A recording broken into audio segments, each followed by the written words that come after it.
എല്ലാവർക്കും നമസ്കാരം. പുതിയ വീഡിയോയിലേക്ക് എല്ലാവർക്കും സ്വാഗതം. അപ്പോൾ നമ്മൾ ഈ വീഡിയോയിൽ സംസാരിക്കാൻ പോകുന്നത് ഓസ്ട്രേലിയയിലേക്കും UK-യിൽ നിന്നും അയർലൻഡിൽ നിന്നൊക്കെ മൂവ് ചെയ്യാൻ പ്ലാൻ ചെയ്യുന്ന നഴ്സുമാർക്കുള്ള കുറച്ച് അപ്ഡേറ്റ്സ് ആണ് കേട്ടോ. അപ്പം അതിനകത്തെന്ന് പറഞ്ഞു കഴിഞ്ഞാൽ ഇപ്പോൾ ഏറ്റവും മേജർ അപ്ഡേറ്റ് എന്ന് പറഞ്ഞാൽ ജൂൺ 13 ഒരു 189 വിസ ഇൻവിറ്റേഷൻ റൗണ്ട് ഇവിടെ നടന്നിരുന്നു. അപ്പം യൂഷ്വലി എപ്പോഴും തന്നെ നഴ്സുമാർക്ക് ഒരു 65 പോയിൻറ്റ്സോ അല്ലെങ്കിൽ 70 പോയിൻറ്റ്സോ ഒക്കെ ഉണ്ടെങ്കിൽ ഇവിടെ ഇൻവിറ്റേഷൻ കിട്ടേണ്ടതാണ്. പക്ഷേ ഈ പ്രാവശ്യം ഞാൻ അറിഞ്ഞതനുസരിച്ചിട്ട് 80 പോയിൻറ്റ്സ് ആണ് ഇവിടെ 189 ഇൻവിറ്റേഷന് വേണ്ട മിനിമം പോയിൻറ്റ്സ്. അതായത് ഇപ്പം ആൻമാക്ക് ഒക്കെ കഴിഞ്ഞിട്ട് അവർ ആൻമാക്കിൻ്റെ അസസ്മെൻ്റ് ഉണ്ടല്ലോ, UK-യിൽ നിന്ന് ഇങ്ങോട്ട് മൂവ് ചെയ്യാൻ നോക്കുമ്പം മൈഗ്രേറ്റ് ചെയ്യാനോ അല്ലെങ്കിൽ PR അപ്ലൈ ചെയ്യുന്ന സമയത്ത്. അപ്പം അതൊക്കെ അപ്ലൈ ചെയ്തിട്ട് ഇങ്ങനെ 65-ലും 70-ലൊക്കെ വെയിറ്റ് ചെയ്തിരുന്നവർക്ക് അതൊരു ഡിസപ്പോയിൻറ്റിംഗ് ആയിട്ടുള്ള ഒരു ഇതാണ്. കാരണം അത്രയേറെ ആളുകൾ പൂളിലുണ്ട്. അപ്പോൾ ഹൈ പോയിൻറ്റേഴ്സിനെ മാത്രം സെലക്ട് ചെയ്യുക എന്നുള്ളൊരു രീതിയിലേക്ക് ഇപ്രാവശ്യത്തെ ഇൻവിറ്റേഷൻ റൗണ്ട് മാറിയിരിക്കുന്നു. മേ ബി നെക്സ്റ്റ് ഇൻവിറ്റേഷൻ റൗണ്ടിൽ പോയിൻ്റ് കുറയേണ്ടതാണ്. യൂഷ്വലി RNസിനൊക്കെ 80-85 എന്ന് പറയുമ്പം അതൊരു കുറച്ച് ഹൈ പോയിൻറ്റ്സ് ആണ്. സോ നിങ്ങൾ വേറൊരു കാര്യം ശ്രദ്ധിക്കേണ്ടത്, ചിലർ ഈ 189 ഇൻവിറ്റേഷൻ കിട്ടും എന്ന ഒരു ഉറപ്പിൻ്റെ മേലെ പലരും 190-യും 491 ഇൻവിറ്റേഷൻസിന് ലൈക്ക് ROAs ഇടാത്ത കുറേ പേരുണ്ട്. സോ അങ്ങനെയുള്ളവർ ROAs ഇടുക. കാരണം 190 എന്ന് പറഞ്ഞാൽ ശരിക്കും 189 വിസ പോലെ തന്നെ നല്ല പവർഫുള്ളായിട്ടുള്ള ഒരു വിസയാണ്. ഓൾമോസ്റ്റ് സെയിം റൈറ്റ്സ് ഒക്കെയാണ്. ചില മറ്റേ സ്റ്റേറ്റുമായിട്ടുള്ള ഒരു 2 ഇയർ കമ്മിറ്റ്മെൻ്റ് ഉണ്ട് എന്നുള്ളതാണ്. അതും മോറൽ ഒബ്ലിഗേഷനാണ് മോറലസ്. ഓക്കെ, സോ അതുകൊണ്ട് തന്നെ നിങ്ങൾ ഈ 189 നോക്കി നിൽക്കാതെ 190 അപ്ലൈ ചെയ്യാൻ അല്ലെങ്കിൽ എലിജിബിലിറ്റി ഉണ്ടെങ്കിൽ, ഏതെങ്കിലും സ്റ്റേറ്റിന് എലിജിബിലിറ്റി ഉണ്ടെങ്കിൽ നിങ്ങൾ അതും കൂടെ അപ്ലൈ ചെയ്തിടുന്നത് നന്നാവും. ഓക്കെ, കാരണം 189 ഇൻവിറ്റേഷൻ്റെ കാര്യം നമ്മൾ എങ്ങനെയാണെന്ന് പ്രെഡിക്റ്റ് ചെയ്യാൻ പറ്റില്ല. കാരണം കഴിഞ്ഞ പ്രാവശ്യമൊക്കെ ഒരു റെഗുലർ ആയിട്ടുള്ള ഇൻ്റർവെല്ലോ അങ്ങനെയൊന്നുമല്ല ഇൻവിറ്റേഷൻ കൊടുത്തിരിക്കുന്നത്. സോ ബേസിക്കലി നിങ്ങൾക്ക് കിട്ടുന്ന ചാൻസിൽ പോരുക എന്നുള്ളതാണ്. പിന്നെ കുറേ നഴ്സുമാർ പറയുന്നുണ്ട് 186 വിസ എംപ്ലോയർ സ്പോൺസേർഡ് PR നോക്കിയിട്ട് പലർക്കും കിട്ടുന്നില്ല എന്നുള്ളത്. കിട്ടുന്നുണ്ട്, വളരെ ചുരുക്കം എംപ്ലോയേഴ്സ് 186 വിസ കൊടുക്കുന്നില്ലെന്നൊന്നുമില്ല.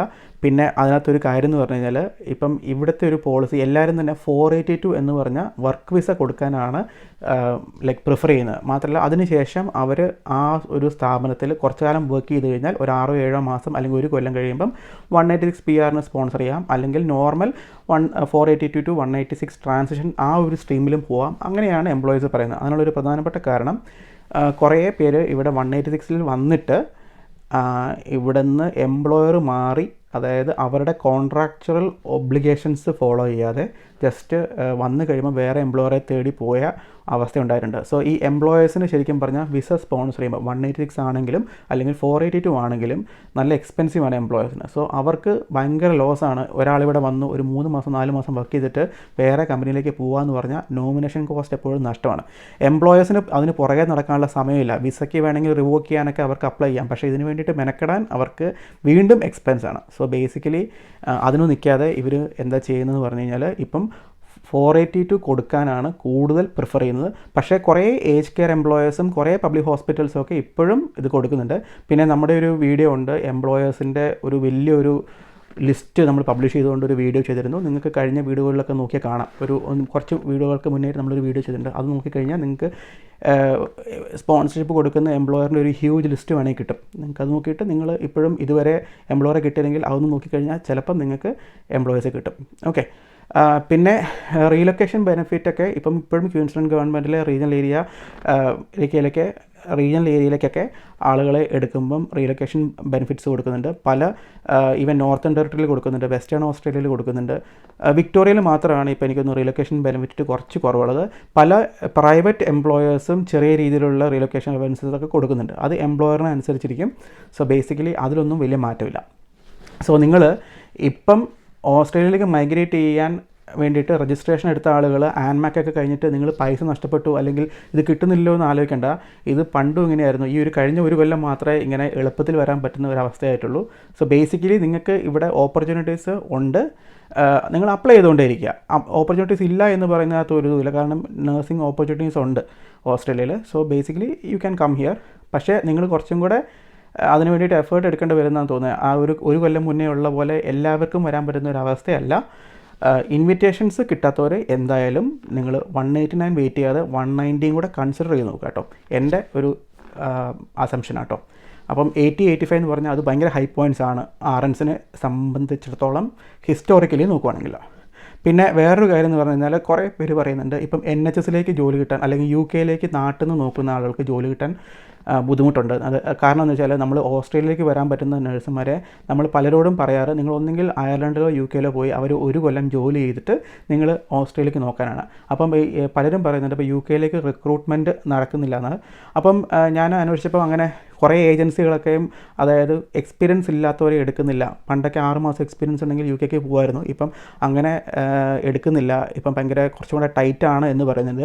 അപ്പം ഞാൻ എൻ്റെ കുറച്ച് അറിയുന്ന ഫ്രണ്ട്സിനോടൊക്കെ NHS വർക്ക് ചെയ്യുന്ന പല ട്രസ്റ്റുകളിലും വർക്ക് ചെയ്യുന്ന ആളുകളോടൊക്കെ ചോദിച്ചപ്പം അവർ പറയുന്നത് എന്താണെന്ന് പറഞ്ഞാൽ വേക്കൻസികൾ ഇല്ലാത്തത് കൊണ്ടല്ല, വേക്കൻസികൾ ഇപ്പം സ്റ്റിൽ ഉണ്ട്.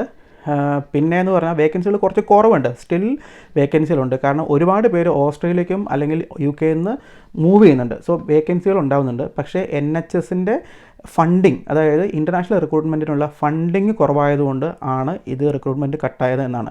പക്ഷേ ഇവഞ്ച്വലി ഇവർ പറയുന്ന ഇലക്ഷനാണ്, എനിക്കറിയത്തില്ല UK പൊളിറ്റിക്സിൻ്റെ എനിക്കറിയത്തില്ല. ഇലക്ഷൻ കഴിഞ്ഞ് കഴിഞ്ഞാൽ വീണ്ടും ഇത് റിക്രൂട്ട്മെൻറ്റ് ഓപ്പൺ ആകും. കാരണം ഇപ്പം എന്ന് പറഞ്ഞു കഴിഞ്ഞാൽ ഈ സ്പെൻഡിങ് എങ്ങനെയെങ്കിലും കുറയ്ക്കുക എന്നുള്ള രീതിയിൽ ആണ് ഇവർ റിക്രൂട്ട്മെൻറ്റ് കട്ട് ചെയ്ത് എന്നാണ് പറയുന്നത്. പക്ഷേ അതിൻ്റെ കൂടെ തന്നെ ഇവർ പറയുന്നത് പലരും UK വർക്ക് ചെയ്യുന്ന ആളുകൾക്കറിയാം ബാങ്ക് ഷിഫ്റ്റുകൾ ചെയ്തിട്ടുണ്ടാവും. അതായത് ഇപ്പം നമ്മൾ നോർമൽ ഒരു ഫിക്സഡ് പെർമനൻറ്റ് ജോബ് കൂടാതെ ഈ കാഷ്വൽ പോലെ, അതായത് ഏജൻസി ഷിഫ്റ്റുകൾ പോലെ, അല്ലെങ്കിൽ മറ്റേ NHSൻ്റെ തന്നെ ബാങ്കുകൾ ലൈക്ക് നഴ്സിംഗ് ബാങ്കിൽ ഷിഫ്റ്റുകൾ ലൈക്ക് അഡീഷണൽ പൈസയൊക്കെ കിട്ടുന്ന രീതിയിൽ ചെയ്യുമായിരുന്നു. 20 hours വരെ ചെയ്യാൻ പറ്റും. അപ്പോൾ ഈ ഒരു സംഭവം കിട്ടുന്നത് വളരെ കുറഞ്ഞിട്ടുണ്ട് എന്നുള്ളതാണ്. ഓക്കെ, അപ്പോൾ അതുകൊണ്ട് തന്നെ നഴ്സിംഗ് വേക്കൻസികളുടെ കുറവുണ്ട്. പക്ഷേ എങ്കിലും റിക്രൂട്ട്മെൻറ്റ് സ്റ്റോപ്പ് ചെയ്യുന്ന രീതിയിലേക്ക് ഉള്ള അത്രയൊരു സാച്ചുറേഷൻ ഒന്നും ഇതുവരെ ആയിട്ടില്ല. പക്ഷേ NHSൻ്റെ റിക്രൂട്ട്മെൻറ്റ് ചെയ്യാനുള്ള ഫണ്ടിങ്ങിൽ, ഗവൺമെൻറ് ഫണ്ടിങ്ങിൽ നല്ല കുറവുള്ളത് കൊണ്ടാണ് ഇങ്ങനെയൊരു ചേഞ്ച് വന്നിരിക്കുന്നത് എന്നാണ് പറഞ്ഞിരിക്കുന്നത് കേട്ടോ. പിന്നെ വേറൊരു കാര്യം, ഈ ഓസ്ട്രേലിയയിലേക്കുള്ള നേഴ്സായിട്ട് വരാൻ വേണ്ടിയിട്ട് പലരും ചെയ്യുന്ന പാത്വേ എന്ന് പറഞ്ഞാൽ ന്യൂസിലാൻഡ് പാത്വേ ആണല്ലോ. അപ്പോൾ ഈ ന്യൂസിലാൻഡ് പാത്വേ വഴി വരുമ്പോൾ പലരും അപ്ലൈ ചെയ്ത ആളുകൾക്ക് ഭയങ്കര ഹ്യൂജ് ഡിലേ ഉണ്ടായിരുന്നു. അപ്പം അതിനകത്ത് ഇപ്പം നവംബറിലൊക്കെ ഉള്ള ആളുകൾക്ക് ഇപ്പം കേസ് ഓഫീസറിനെ അസൈൻ ചെയ്ത് കിട്ടുന്നുണ്ട് എന്നുള്ളതാണ് നമുക്ക് കിട്ടുന്ന, അല്ലെങ്കിൽ നമുക്ക് പല സോഴ്സുകളിൽ നിന്നുള്ള അപ്ഡേറ്റ് വഴി മനസ്സിലാവുന്നത്. സോ നിങ്ങൾ ആരെങ്കിലും ഇങ്ങനെ കേസ് ഓഫീസർ അസൈൻഡ് ആവാൻ വേണ്ടി വെയിറ്റ് ചെയ്യുന്നുണ്ടെങ്കിൽ ഒരു നവംബർ ഡിസംബറുള്ള ആളുകൾക്കൊക്കെ ഏകദേശം മിഡ് ഡിസംബർ അല്ലെങ്കിൽ ഒരു മിഡ് നവംബർ അല്ലെങ്കിൽ ഒരു ലേറ്റ് നവംബറിലുള്ള ആളുകൾക്കൊക്കെ കുറേ പേർക്ക് കേസ് ഓഫീസർ ഇപ്പം അസൈൻഡ് ആയിട്ടുണ്ട്. അപ്പം നിങ്ങൾ നിങ്ങളുടെ ഊഴം നോക്കി നിൽക്കുക. പിന്നെ ഇതിനകത്ത് ഇപ്പം വളരെ എളുപ്പത്തിൽ വരിക എന്ന് പറഞ്ഞൊരു സംഭവം ഇപ്പം ഒരു കൺട്രിയിലുമില്ല. എല്ലായിടത്തും തന്നെ കുറച്ചൊരു ഡിഫിക്കൽട്ടി ലെവലൊക്കെ ഉണ്ട്. അപ്പം കാരണം ഈ കോവിഡിന് ശേഷം ഈ ഹെൽത്ത് കെയർ വർക്കേഴ്സിൻ്റെ കുറവ് നികത്താൻ വേണ്ടിയിട്ട് ഒരുപാട് പേരെ റിക്രൂട്ട് ചെയ്തു. ഇപ്പം എല്ലായിടത്തും ഹെൽത്ത് കെയർ സെക്ടറിൽ ഒരു സാച്ചുറേഷൻ വന്ന് തുടങ്ങുന്നുണ്ട്. പക്ഷേ എന്ന് വിചാരിച്ചുകൊണ്ട് എല്ലാ വേക്കൻസികളും ഔട്ട്റൈറ്റ് ആയിട്ട് തീർന്നു എന്നൊന്നുമില്ല. റിക്രൂട്ട്മെൻറ്റ് എഗെയിൻ ആൻഡ് അഗെയിൻ നടന്നുകൊണ്ടിരിക്കും. അതിൻ്റെ ആ ഒരു റേറ്റോ അല്ലെങ്കിൽ അതിൻ്റെ ആ ഒരു റിക്രൂട്ട്മെൻറ്റിൻ്റെ ആ ഒരു നമ്പർ, ആ വോളിയം കുറയുന്നു എന്നേ ഉള്ളൂ. സോ അതാണ്. അപ്പോൾ UK ഇപ്പോഴും നഴ്സുമാരെ എടുക്കുന്നുണ്ട് കേട്ടോ. ടോട്ടലി റിക്രൂട്ട്മെൻറ്റ് സ്റ്റോപ്പായിട്ടൊന്നുമില്ല. നിങ്ങൾ കുറച്ച് എക്സ്പീരിയൻസ് ഉള്ള ആളുകളൊക്കെ പല ഏജൻസികളിൽ പോയി ചോദിക്കുക. ഒരു ഏജൻസി മാത്രം ചോദിച്ചിട്ട് എടുക്കുന്നില്ല എന്ന് പറഞ്ഞാൽ അത് കേട്ട് നിൽക്കാതെ പല ഏജൻസികളിൽ പോകാട്ടോ. പിന്നെ ഈവൻ NHS മാത്രമല്ല, നഴ്സിംഗ് ഹോംസിലും ആളുകളെ റിക്രൂട്ട് ചെയ്യുന്നുണ്ട്. അഥവാ നിങ്ങൾ വളരെ ഡെസ്പറേറ്റ് ആണെങ്കിൽ നഴ്സിംഗ് ഹോംസ് നോക്കുക. പിന്നെ വേറൊരു കാര്യം എന്ന് പറഞ്ഞു കഴിഞ്ഞാൽ ഈ നഴ്സിംഗ് ഹോംസിൽ എന്ന് പറയുമ്പം കുറച്ചും കൂടെ സാലറി കൂടുതലുണ്ട് NHSനേക്കാളും കമ്പയർ ചെയ്യുമ്പം. അപ്പം നിങ്ങൾക്ക് വേണമെങ്കിൽ ഫുൾ ടൈം നഴ്സിംഗ് ഹോമിൽ പോയിട്ട് പിന്നെ ബാങ്ക് ഷിഫ്റ്റുകൾ NHS ചെയ്യാം. അങ്ങനെ ചെയ്യുന്ന ആളുകളും ഉണ്ട്. അപ്പോൾ അതിനകത്തെന്ന് പറഞ്ഞാൽ നഴ്സിംഗ് ഹോമിൽ ഹൈ സാലറിയും കിട്ടും. അറ്റ് ദ സെയിം ടൈം നിങ്ങൾക്ക് NHSലെ ഹോസ്പിറ്റൽ ബേസ്ഡ് എക്സ്പീരിയൻസ് കിട്ടും. പിന്നെ വേറെ പലർക്കും ഒരു ധാരണയുള്ളത് ഇപ്പം ഏജ് കെയറിലൊക്കെ വർക്ക് ചെയ്ത് കഴിഞ്ഞാൽ അവരുടെ ഹോസ്പിറ്റൽ ബേസ്ഡ് കരിയർ പോവും എന്നുള്ളതാണ്. അപ്പം ഇങ്ങനെയൊക്കെ ഓപ്ഷൻസ് ഉണ്ട്. പിന്നെ ഓസ്ട്രേലിയയിലേക്കാണെങ്കിലും ഇപ്പം ഏജ് കെയറിൽ വന്നു എന്ന് വിചാരിച്ചുകൊണ്ട് നിങ്ങൾക്ക് ഹോസ്പിറ്റലിൽ വർക്ക് ചെയ്യാൻ പറ്റില്ല എന്നല്ല. പക്ഷേ 482 വിസയിലാണെങ്കിൽ നിങ്ങൾ PR കിട്ടുന്നവരെ ആ ഒരു എംപ്ലോയർക്ക് വേണ്ടി മാത്രമേ വർക്ക് ചെയ്യാൻ പറ്റുള്ളൂ. പക്ഷേ നിങ്ങൾ PRലാണെങ്കിൽ നിങ്ങൾ ഓൾറെഡി ഇതിനകത്ത് നിങ്ങൾ ഏജ് കെയർ വന്നാലും നിങ്ങൾക്ക് ഹോസ്പിറ്റലിൽ വർക്ക് ചെയ്യാം. നിങ്ങൾക്ക് ഷിഫ്റ്റുകൾ വേണമെങ്കിൽ കാഷ്വൽ ഷിഫ്റ്റൊക്കെ എടുക്കാം, ഒരു കുഴപ്പമില്ല. സോ ഇതാണ് നിങ്ങൾ കോൺട്രാക്ച്വൽ ഒബ്ലിഗേഷൻ, നിങ്ങൾ ആ ഒരു പ്രൈമറി എംപ്ലോയർക്ക് വേണ്ടി അത് ചെയ്യണമെന്നേ ഉള്ളൂ. അതിനുശേഷമുള്ള അവേഴ്സ് നിങ്ങൾക്ക് എങ്ങനെ വേണമെങ്കിലും യൂട്ടിലൈസ് ചെയ്യാം, അതിനൊന്നും ഒരു ലിമിറ്റേഷൻ ഇല്ല കേട്ടോ. അപ്പം ഇത്രയാണ് ഇതിനകത്ത് പറയാനുള്ള ഇൻഫർമേഷൻ. പിന്നെ നമ്മുടെ ഫേസ്ബുക്ക് ഗ്രൂപ്പിൻ്റെ ലിങ്ക് ഇതിൻ്റെ ഡിസ്ക്രിപ്ഷൻ ബോക്സിൽ കൊടുക്കാം. അതിനകത്ത് വേണമെങ്കിൽ നിങ്ങൾക്ക് കയറിയിട്ട് നിങ്ങൾക്ക് ജോയിൻ ചെയ്യാം. മാത്രമല്ല ഇൻസ്റ്റാഗ്രാം ID ഉണ്ട്. അപ്പം ഈ വീഡിയോ ഇഷ്ടപ്പെട്ടു വിചാരിക്കുന്നു. ഇതുപോലുള്ള അപ്ഡേറ്റുകളായിട്ട് നമുക്ക് വീണ്ടും വരുന്നതായിരിക്കും. അപ്പം